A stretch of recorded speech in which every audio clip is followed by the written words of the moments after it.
Para concluirmos abençoados a história de José do Egito, vamos a 2 textos de reforço. Este vídeo é um bônus do bônus. Vamos lá.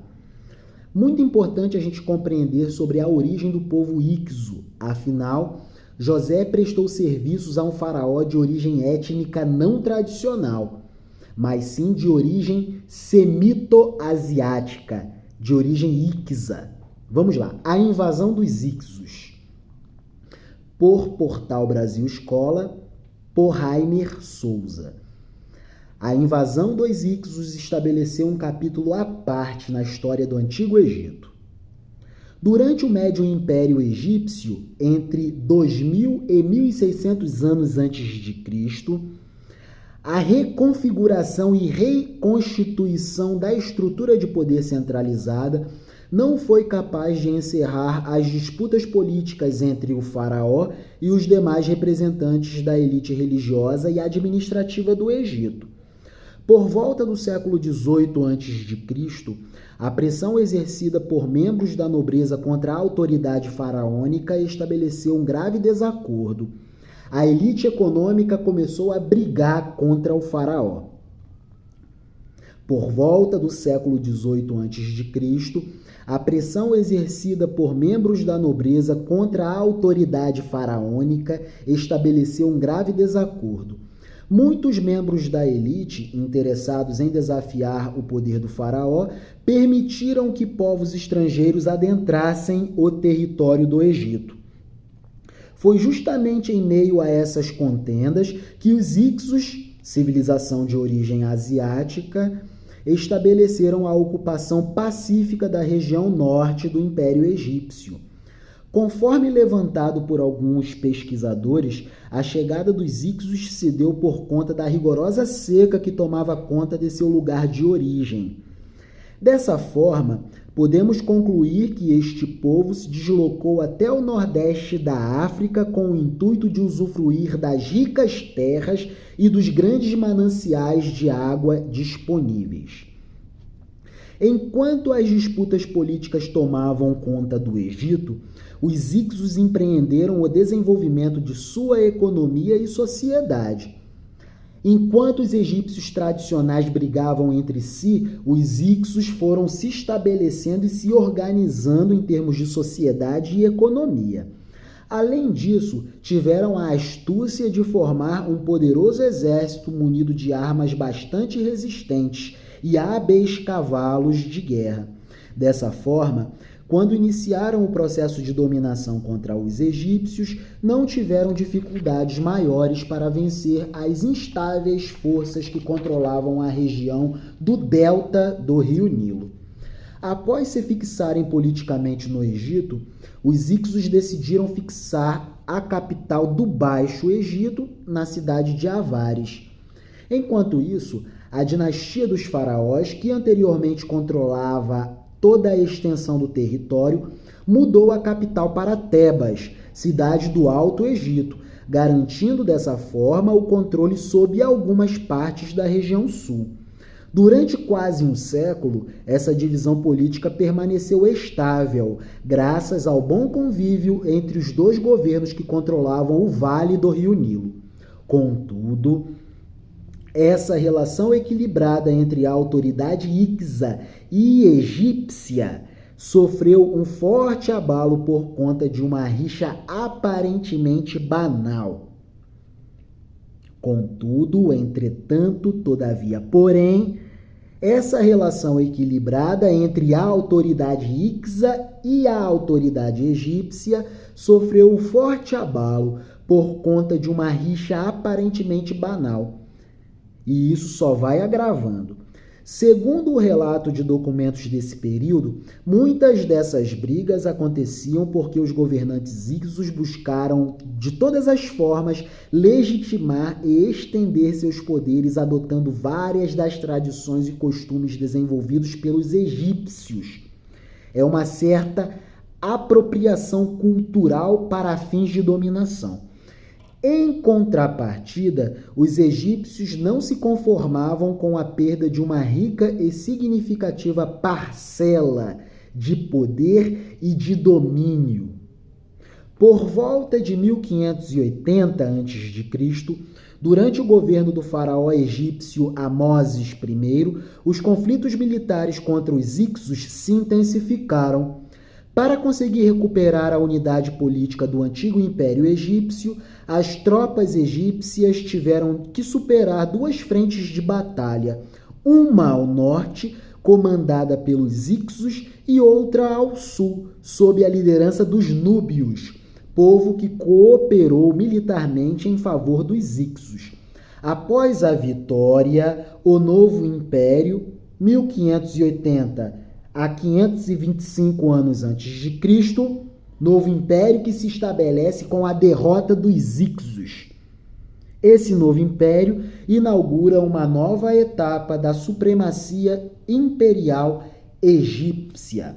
E vamos para o segundo texto, também sobre os Hicsos. Afinal, tanto José quanto o faraó eram estranhos em terra estranha. Ambos eram de origem semita.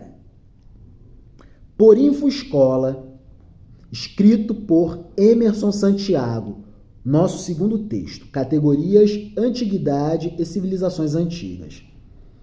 São conhecidos pelo nome de Hicsos, um grupo misto semita-asiático que se estabeleceu no norte do Egito durante o século XVIII a.C. Por volta de 1630, por volta do século XVII a.C., por volta de 1630 anos antes de Cristo, os Hicsos tomaram o poder e seus reis governaram o Egito entre 1630 e 1521 anos antes de Cristo. Os Hicsos exerceram uma grande influência na história egípcia, mas acabaram sendo expulsos pelo último governante da 17ª dinastia e pelo primeiro governante do novo reino. Boa parte do que sabemos sobre a origem e história dos Hicsos vem de fontes escritas dos próprios egípcios, com destaque para o papiro Hind. Também é de grande importância a escavação arqueológica sistemática da sua capital, Avares, a moderna cidade Tel El-Dab, a nordeste do delta do Nilo. Tel El-Daba. Amu era o termo usado para distinguir o povo de Avares, a capital dos Hicsos no Egito. Os egiptólogos convencionalmente traduzem Amu como asiáticos. O historiador judeu Flávio Joséfo, em seu Contra Apionem, afirma que Maneto foi o primeiro a utilizar o termo grego Hicsos, traduzido equivocadamente como pastores-reis. Os egípcios que testemunharam a invasão dos Hicsos os chamavam Rikal Kalsut, ou governantes de países estrangeiros, termo que inicialmente apenas referiu-se à casta dominante dos invasores, mas que quase certamente servia para designar dinastias estrangeiras ao invés de uma nação inteira. Especula-se que eram hurritas ou mesmo hititas, povos antigos do Oriente Aproximado, do Oriente Médio, povos também de origem semita. Porém, muitas características do povo Hicso permanecem ignoradas. Outra provável hipótese sobre os Hicsos é que eles entraram pacificamente em território egípcio como imigrantes, vindos por primeiro dos atuais Líbano e Síria e depois de Chipre e Palestina.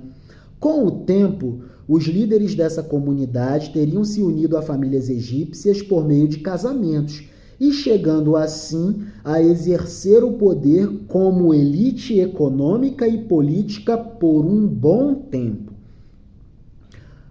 Vejamos o legado de herança que os Hicsos deixaram para os egípcios tradicionais. Aos Hicsos são creditados a introdução do cavalo e carruagem, o arco composto, machados de batalha melhorados e técnicas avançadas de fortificação. Os Hicsos evoluíram demais a cultura de guerra dos egípcios. A cultura guerreira dos egípcios foi evoluída deveras e por demasia pelos Hicsos. Que legal! A sua capital, Avares, foi construída sobre as ruínas de uma cidade do Império Médio, o império anterior à invasão dos Ixos. Escavações na antiga capital dos Ixos, iniciadas nos anos 60, revelaram um templo em estilo cananeu, restos de funerais e cerâmica de estilo palestino e muitas armas de tecnologia superior. Aparentemente, os Ixos não exerceram muita influência na maior parte do Egito. Está claro que em Avares se estabeleceu um povo que tinha traços culturais bem diferentes dos egípcios tradicionais. Encontramos isso nas características básicas da cidade, nas casas e particularmente nos enterros, que eram realizados próximo ao centro urbano.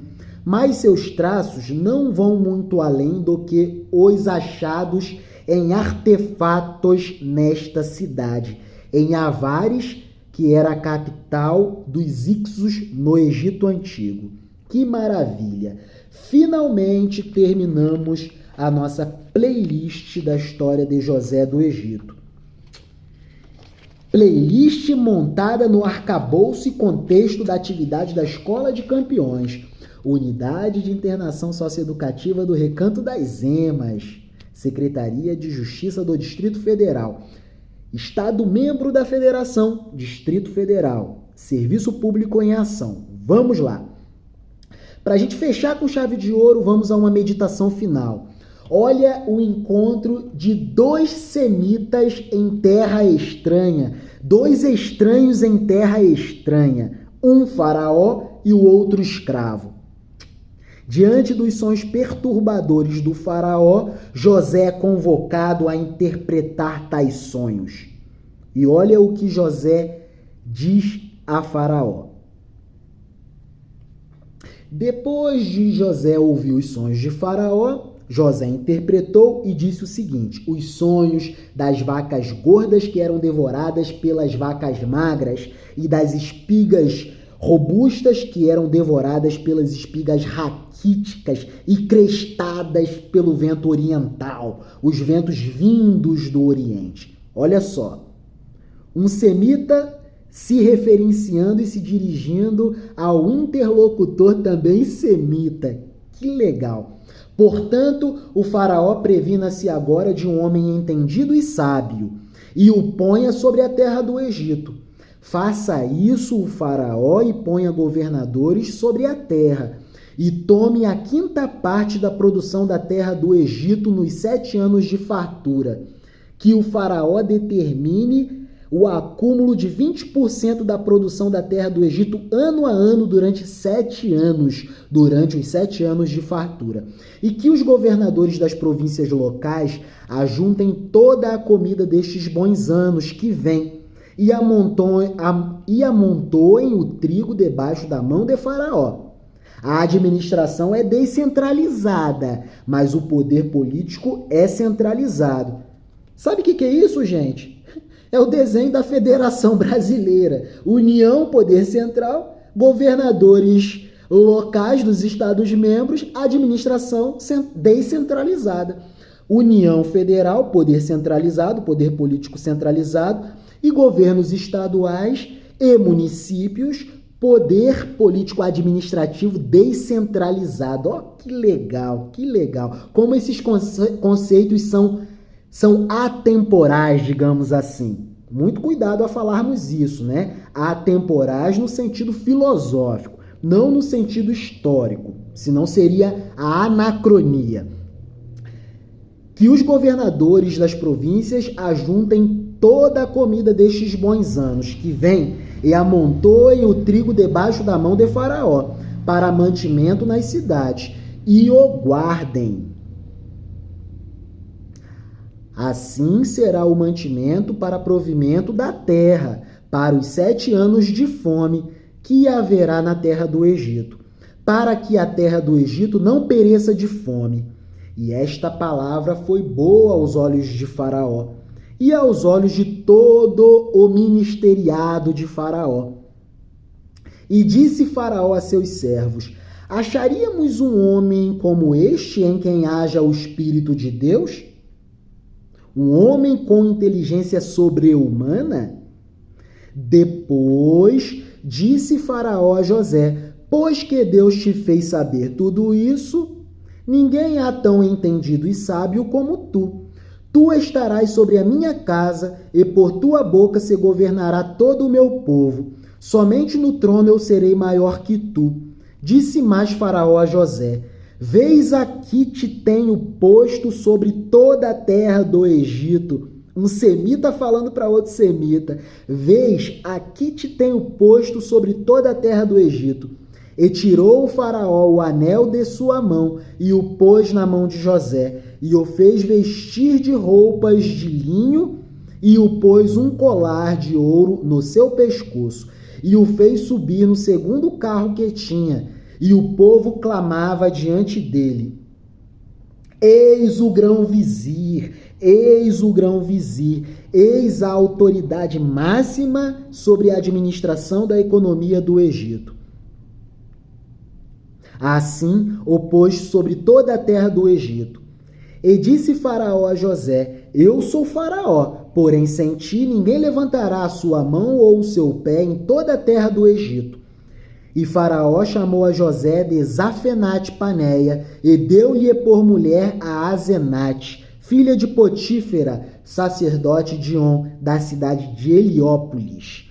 E saiu José por toda a terra do Egito para trabalhar, para desconcentrar e descentralizar a administração, para que o poder político, no sentido administrativo, fosse descentralizado em governos locais, para que cada província formassem os seus estoques de alimentos para o atravessamento dos 7 anos das vacas magras.